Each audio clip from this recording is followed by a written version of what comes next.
Welcome back to TalkTickers, listeners.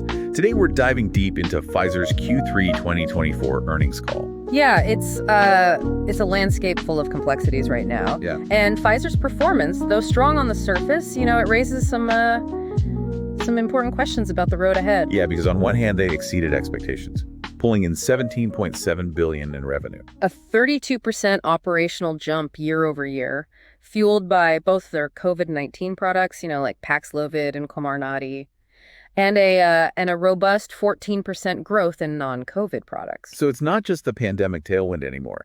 They seem to have successfully refined their commercial approach.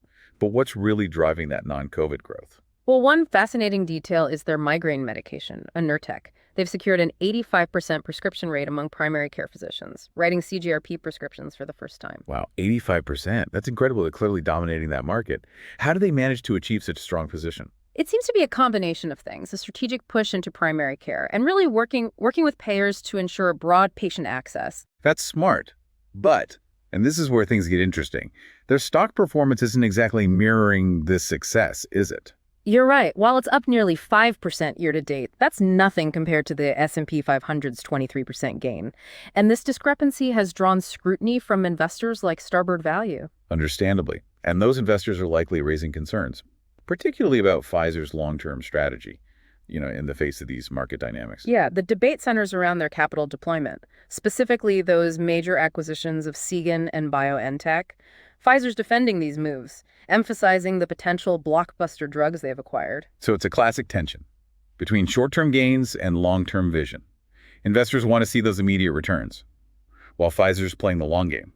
Precisely. It's a bet on the future. Will these acquisitions translate into those mega blockbuster drugs? That's the question on everyone's mind. Right. Will justify the investment. Okay, let's shift gears a little bit and delve into their pipeline.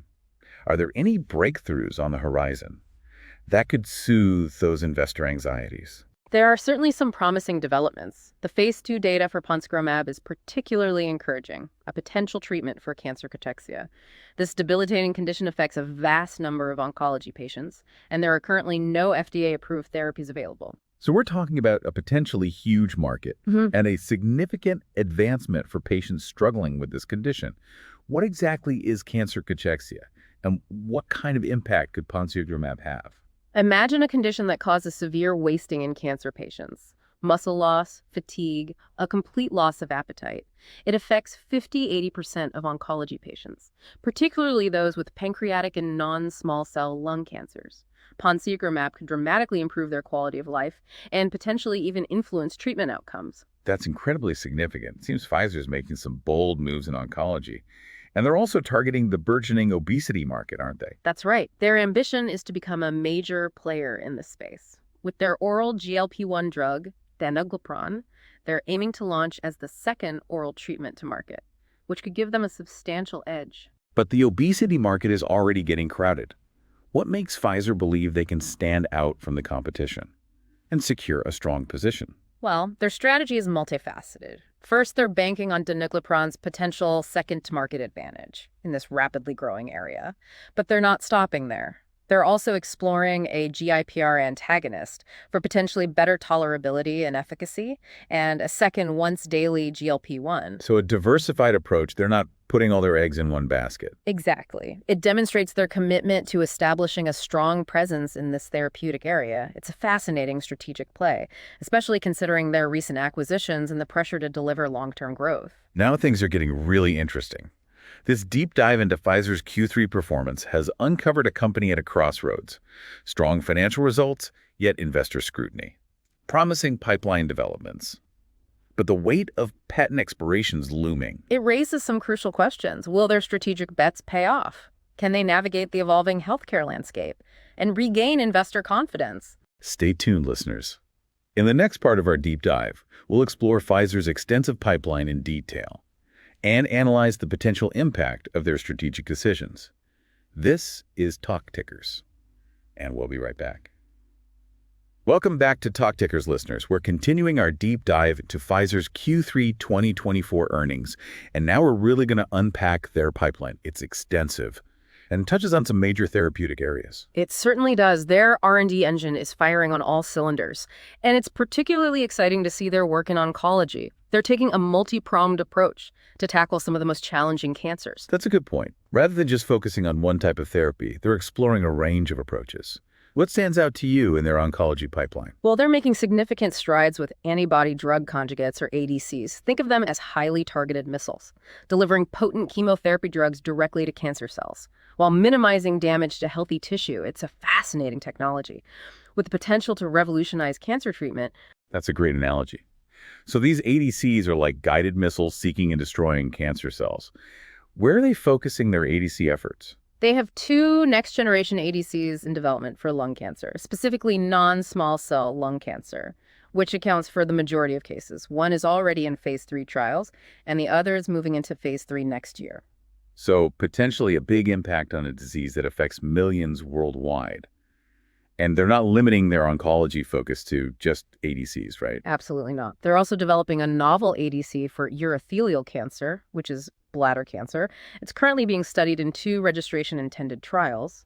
And then there's mevrometostat, a potential new treatment for men with metastatic castration-resistant prostate cancer. It's encouraging to see them addressing such a wide range of cancers. What about areas beyond oncology? What else is cooking in their R&D labs? Well, their infectious disease pipeline is always bustling.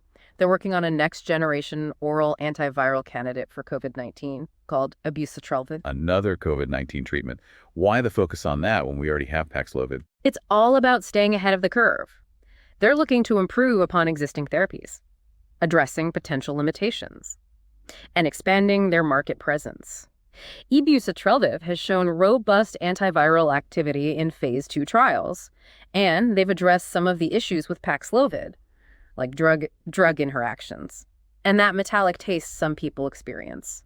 So it's not just about developing new drugs, but also refining and improving existing ones. What else are they doing in infectious diseases? Vaccines are a major focus. They're working on a new pneumococcal vaccine, a 4th-generation candidate that covers 25 serotypes, including improved protection against serotype 3, a major culprit in pneumococcal disease. So broader coverage and improved efficacy. What's the significance of that for patients? It means better protection against a serious and potentially life-threatening infection. They're not stopping there, though. A 5th-generation candidate covering over 30 serotypes is already in preclinical development. It's impressive. They're really staying ahead of the game in pneumococcal vaccines. Any other notable vaccine candidates in development? They're tackling some major unmet needs. With vaccines for C. difficile infection, which is a growing public health threat, and Lyme disease, which is a growing concern, especially in certain regions. Lyme disease is becoming increasingly prevalent, so a vaccine would be a significant breakthrough. What's the timeline on that? Their Lyme disease vaccine, VLA15, is currently in phase 3 trials. Pending positive data and regulatory approval, it could be available within a few years, making it the only vaccine available to prevent Lyme disease globally. That's fantastic news. It seems like Pfizer is really pushing the boundaries in infectious diseases, but let's not forget about their work in other therapeutic areas. Yeah. What are some highlights outside of oncology and infectious diseases? Well, they're making significant progress with ritlecitinib, a potential new treatment for non-segmental vitiligo, a skin condition that causes loss of pigmentation. It's in phase 3 trials, and could be a major advancement for people living with this often stigmatizing condition. It's encouraging to see them tackling such a diverse range of diseases. It seems like their pipeline is a reflection of their commitment to addressing unmet medical needs across the board. Exactly. They're not just chasing blockbusters, they're also focused on developing therapies for conditions that have been historically overlooked or underserved. And let's not forget about their efforts in obesity, a rapidly growing therapeutic area with immense market potential. Right. We talked earlier about danuglipron, their oral GLP-1 drug for obesity.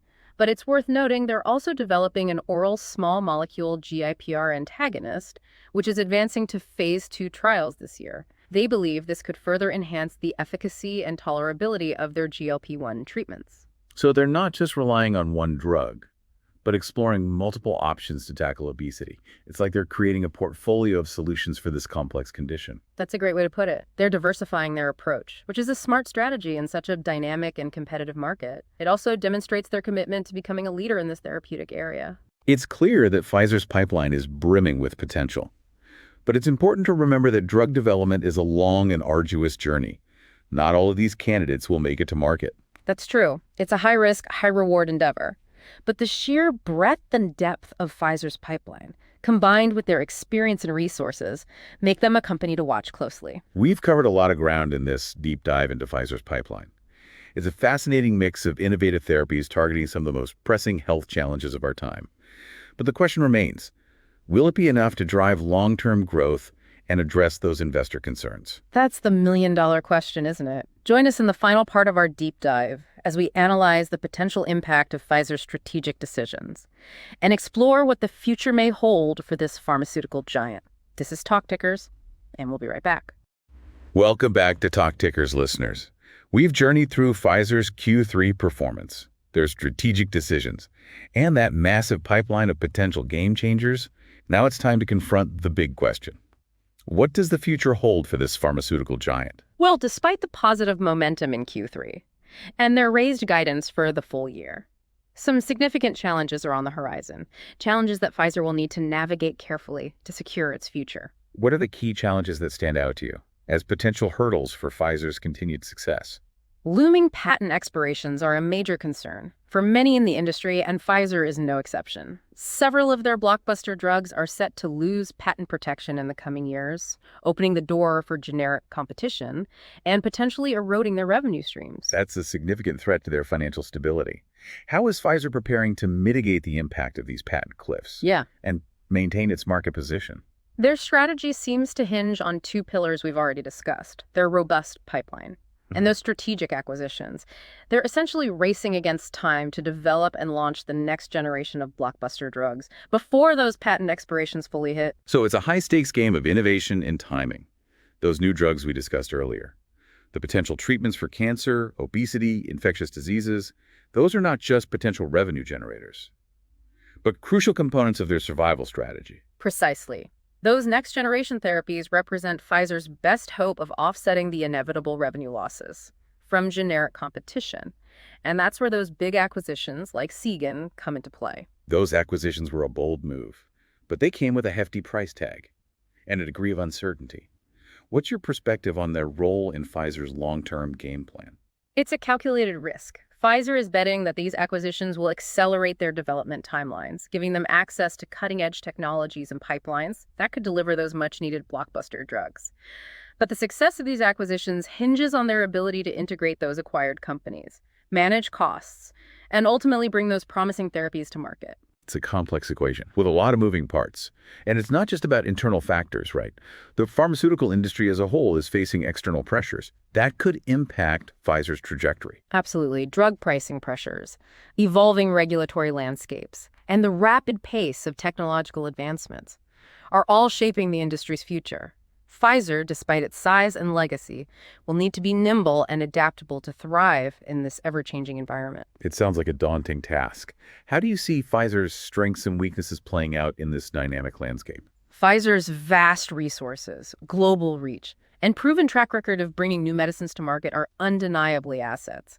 But their size can also be a hindrance, making it harder to be agile and responsive to market shifts. Their ability to effectively navigate these complexities will be a defining factor in their future success. So for investors and those of us watching Pfizer's journey, what are the key factors to keep an eye on as this story unfolds? I'd say pay close attention to their pipeline progress. Are those late-stage candidates meeting their milestones? Are they securing regulatory approvals? Look at their capital allocation decisions. Are those acquisitions paying off? Are they investing wisely in R&D and future growth? And perhaps most importantly, are they adapting to the evolving healthcare landscape? Are they engaging effectively with payers, policymakers, and patients? Those are some crucial points to consider. As we wrap up this deep dive into Pfizer's Q3 2024 earnings, what's your final takeaway for our listeners? Pfizer is at a pivotal moment. They've delivered a strong performance, but challenges are on the horizon. They're making bold bets on their future, but the outcome remains uncertain. The pharmaceutical industry is on the brink of a new era, driven by exciting advancements in science and technology. Will Pfizer be a leader in this new era? Only time will tell. That's a thought-provoking note to end on. As we've seen today, Pfizer is a company in transition, balancing its legacy with its aspirations for the future.